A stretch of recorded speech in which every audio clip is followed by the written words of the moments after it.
Ang Pilipinas ay sagana sa coconut dahil dito ay maraming pagkain Pinoy ang may sangkap na buko o nyog. Kaya naman ngayong umaga, isang true Pinoy classic dish na may coconut ang ituturo namin sa inyo. Yan ay ang chicken binakol. Panoorin na natin yan dito lang sa Sarap Pinoy. Kahit na di mo na ako pansinin, kahit na di mo na ako marinig, ikaw pa rin sa buhay ko. Magandang umaga mga ka-RSP. Buko sa buhay ko, ika nga sa kanta. Puno ng buhay ang star natin ngayong araw. Kaya naman, chicken binakol ang ihahain namin sa inyo. Simulan na natin. Simulan na natin ang pagluluto. Buksan natin ang kalan. Pag mainit na ang kawali, ilagay natin ang mantika. Pag mainit na ang mantika, ilagay natin ang bawang, luya. Tapos ilagay naman natin ang sibuyas. Pagkalagay natin ang sibuyas, isunod na rin natin ang ating manok.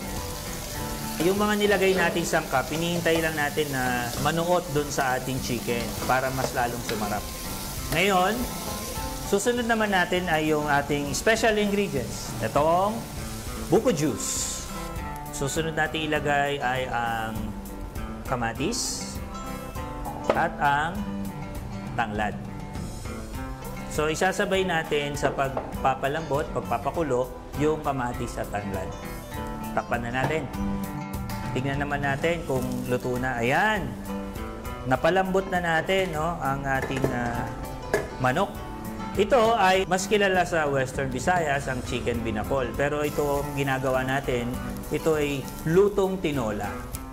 Pero ang kakaiba dito ay ginamitan natin siya ng sabaw ng buko. So ilagay natin ang sayote. Hintayin natin na lumambot ang sayote. Takpan muli natin.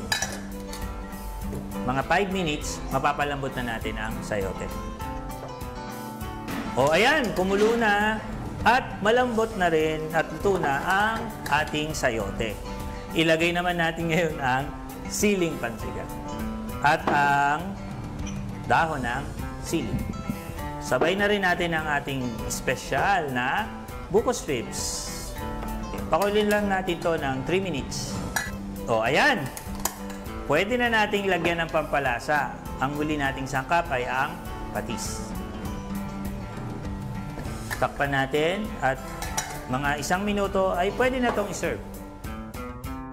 Okay, luto na ang ating chicken binakol. Salin na natin.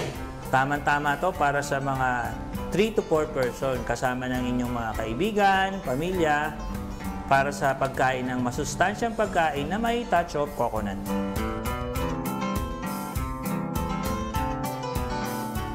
O yan, tikman na natin yung ating chicken binakol. Sarap. Manamis-namis ang ating sabaw dahil sa sabaw ng buko. At syempre, napalambot na rin natin ang ating chicken.